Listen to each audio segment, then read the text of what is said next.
From Mountain Home to Raft River, we've got all the District 4 analysis you'll need to know. This is the Magic Valley Prepcast with Scott Burton.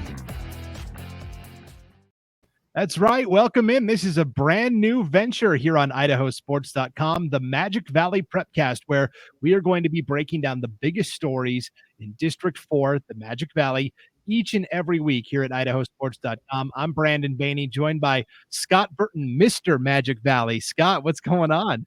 Hey, how we doing, Brandon? Glad to be here. Yeah, absolutely. So this is kind of something new we're trying out this fall, Scott, because at IdahoSports.com, we have such a large area to cover that a lot of times certain regions feel like they always get slighted, right? Hey, how come nobody's giving love to our athletes up north or in the Magic Valley? So this is going to be the weekly podcast, and you can get it a couple ways. You can get the audio at IdahoSports.com or wherever you download your podcasts. You can also get the video version of this on our YouTube channel as well as our Facebook page. So this is going to be for all of those District 4 and Magic Valley fans. I think this is going to be great.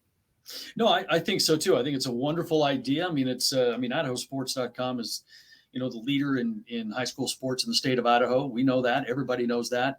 Why not localize it just a little bit more with some voices and faces that are from the area that might have a little bit of knowledge plugged into what's happening that, people in other parts of the state may not know. That's right. And that's perfect for what we're going to do here with you specifically, because you are in Jerome, right in the heart of it. How long have you lived in the Magic Valley for? Born and raised in Jerome, Idaho, graduated from Jerome High School and currently work at Jerome High School. So you could say that there's part of me that never left the nest. And but I'm a Magic Valley kid. And so, I just appreciate all of the schools and the athletes and the coaches and everything that goes on here in the Magic Valley. It's a really unique fraternity here in District 4 in the Magic Valley, and I love it here. How has the Magic Valley landscape changed from when you were in school to now? You're back in school. Mm-hmm. Has it changed much? Oh boy, it's changed quite a bit. Just from Jerome's standpoint, we've grown immensely. In fact, when I played, we were in the A2 classification. Then, at some point it flipped to the 5A, 4A, those kind of things. And we even spent a spell at 1A, A1 Division 2. You talk about up and down the gamut as far as classifications go. Jerome's really been, kind of right in there, but, the reclassifications have played with us and we have grown.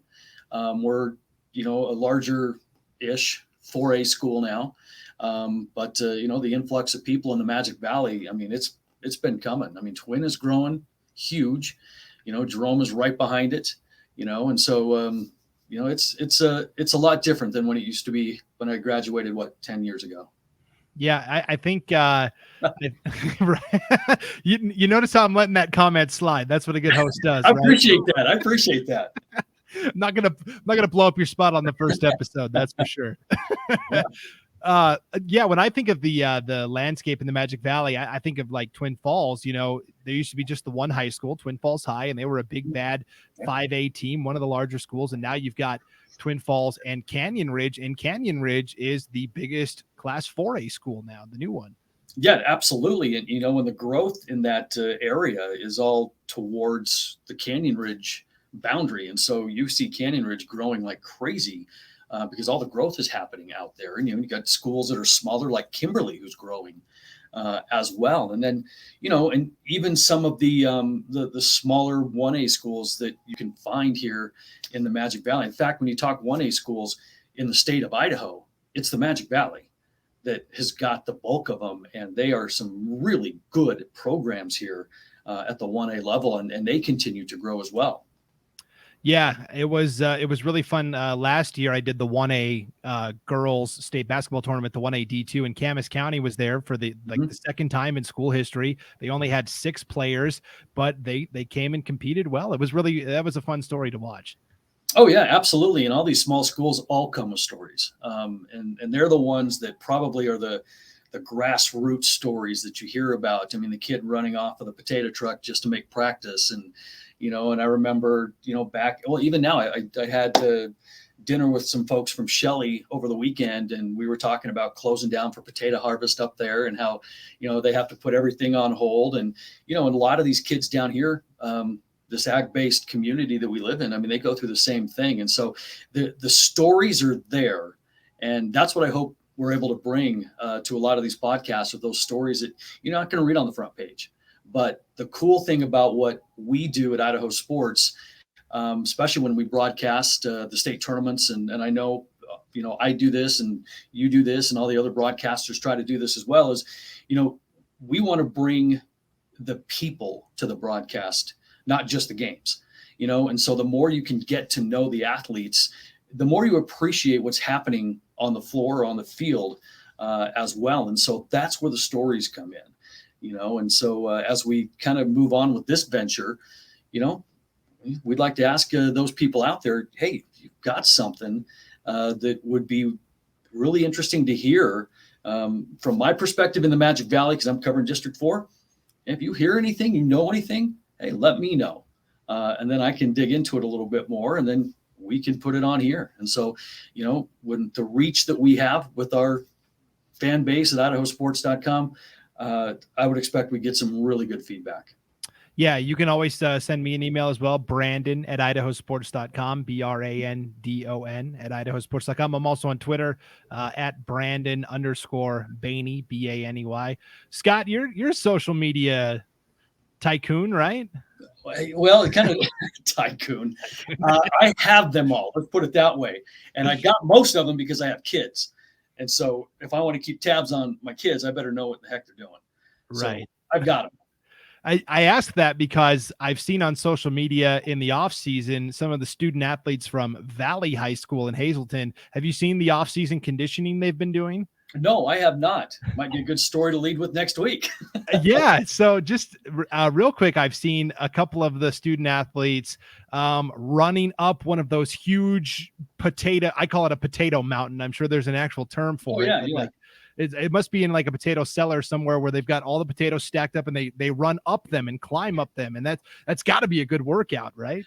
Oh, you would think. I mean, the footing has got to be ridiculous. I mean, we used to run up and down the bleachers all the time and then hit the beaches in the sand. But potatoes, I tell you what, that's Idaho for you.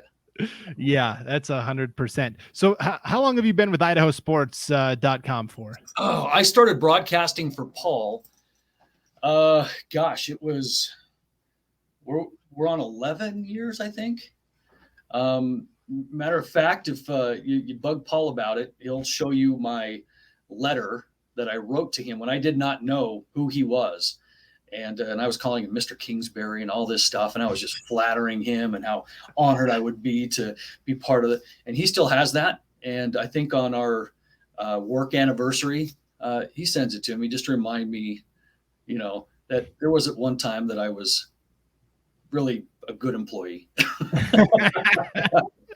I was going to say, so you're single-handedly responsible for creating the monster that we know today as Paul Kingsbury. Oh, well, that depends on who you ask. Cause Paul's a dear friend of mine and known each other for a long time. And I'm very grateful to him, for allowing me to be a part of this, because, ever since I came on board, I hit the ground running, broadcasting 4A boys state basketball, 4A boys state baseball, state football, up and down the gamut, 4A and 5A girls state basketball. So you name it, I've done it. And, many thanks to Paul, for giving me the start.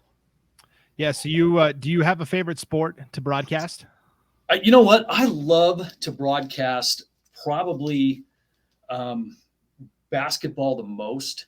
And the only reason why is because it's so fast and it challenges you. You go to a state tournament, you're broadcasting 11 games in 3 days, and you've not seen maybe all 8 teams that are there. You maybe have not seen one of them. And so you're memorizing day one, trying to call a game. And the hardest part is you get to the girls, and they've all got ponytails covering their numbers on the back, and you're just waiting for that ponytail to move so you can see what what numbers underneath there. You don't think about those things as a listener, but as a broadcaster, yeah. And then the other thing we talk about all the time broadcasting, and this holds true for basketball and football in particular, is the color schemes that schools have with their jerseys, because I think they should run it by every broadcaster and say, hey, are these good uniforms to have? Because some of those out there, I mean, you could be standing 10 feet away from it and you still don't know what it says. I know some states are starting to implement rules on the types of uniforms that can be used. Are we anywhere close to that in Idaho, or is it not that I know of, but we should be? Yeah. Because I mean, you've broadcast enough games too that you see those and you're like, holy cow, how you can't, it's gray on black with no outline, and you're like, how, I don't get it. Yeah. Yeah, there's a school that wears orange and black that was really tough this past year too. That's all I'll say about it. Really? Oh, really?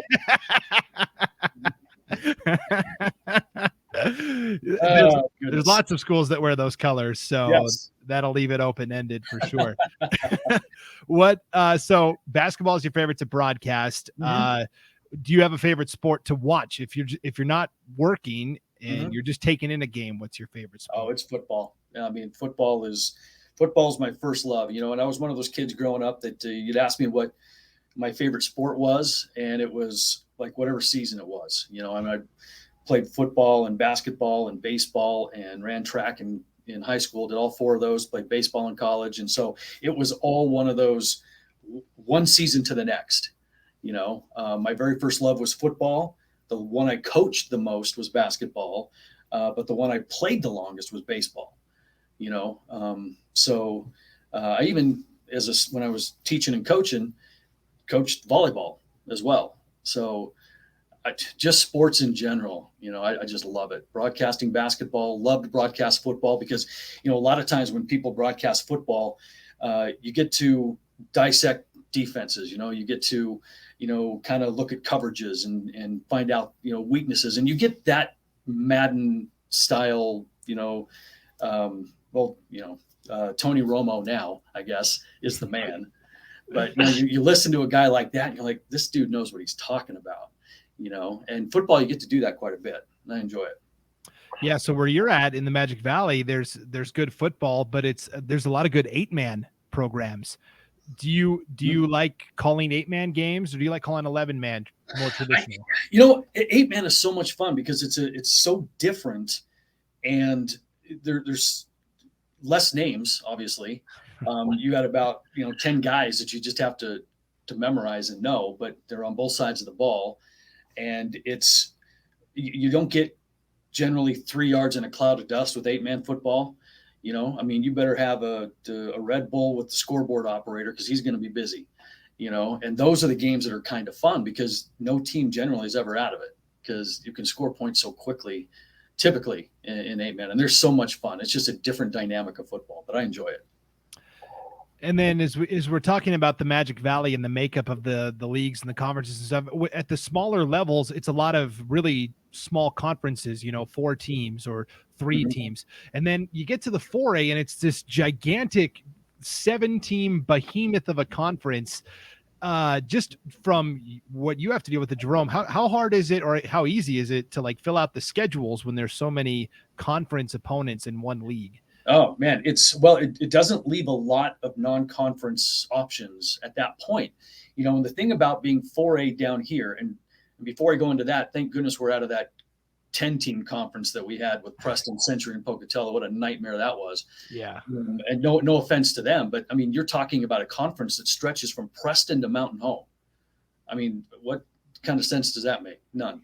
But now that we're in this 7-team conference, it does leave some tough non-scheduling to do because, you've got some really good 3A teams that are in this valley. When you talk about, Kimberly and Filer and Buell, and those teams are good in different sports. And so they want to play and they want to step up their game a little bit too. And so when you're a 3A and you have a decent team, you want to play a 4A, and you've got 4As right in your backyard, but that doesn't mean the 4As want to play the 3As because they want to go play the 5As.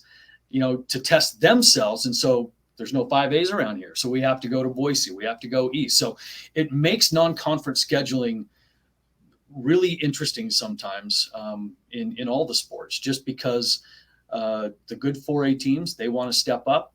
The good 3A teams want to step up. But there's no 5As around here. So we've got really good relationships with schools like, Kimberly and Filer and Buell, and we play them all the time, just, because we enjoy it, and it keeps things local as well. So you mentioned there are no 5A programs in the Magic Valley. Canyon Ridge is bumping up there, and Twin Falls has had to deal with this in the past as a 5A school. That has to be like the nightmare scenario, right? If one of those schools gets bumped up to 5A, what do? You're either going to Boise or you're going over to Idaho Falls. There's no easy path there, right? No, there's not. And if one of those things did happen, I would assume that Canyon Ridge would be the first one to go. I mean, Twin's a little bit more landlocked as far as, district lines and those kind of things, where growth is happening, where Canyon Ridge is.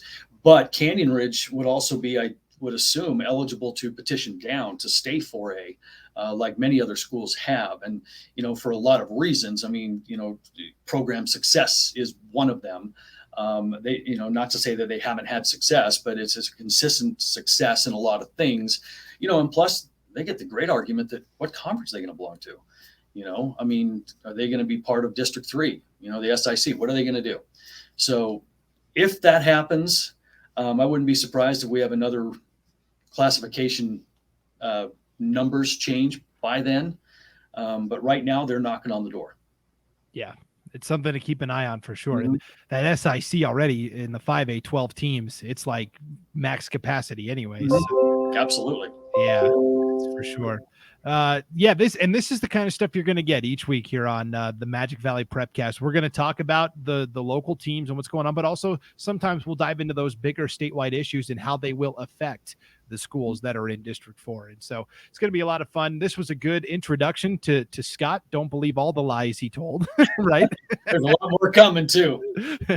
That's right. Do you like deceit and trickery? Then stay tuned to the Magic Valley Prepcast. No, next week we'll probably start diving into like some season preview type stuff, looking at teams that are going to be strong in the Magic Valley this year and players that we're excited about. I mean, Colston Loveland is one of the most talked about athletes in some time in Idaho, and he's from Gooding, which is super exciting for that program. It's going to be good. Yeah, it should be a lot of fun. There's a lot of great athletes here in the Magic Valley in District 4, and looking forward to highlighting them and their stories. Yeah. And again, the Magic Valley Prepcast, couple of ways to get it each week. You can get it at our website, IdahoSports.com. You can also download the podcast wherever you get your podcasts. If you want to see the video, Scott, I bounced around the idea with all the other broadcasters of forming a like a Men of IdahoSports.com calendar. You up for that? That is so funny. And dang it, in my office here somewhere, I have a calendar that my mom dug out for me. That she had saved when I was in high school, and it was called Men of Jerome. And so that brings back memories. And so the answer is heck yes. All right. You would be one of our winter months at the start of the calendar year. You got to start with your strongest people. And then in the middle of the summer is where you put a guy like me. Nobody's paying attention anyways. That's how. That'd be fun. That's how that goes. So if you want to see us and what we look like and how we're talking each week, you can also get the video form of this on the IdahoSports.com YouTube channel, as well as the IdahoSports.com Facebook page. All right. Until next week, thanks for tuning in to the Magic Valley Prepcast here on IdahoSports.com.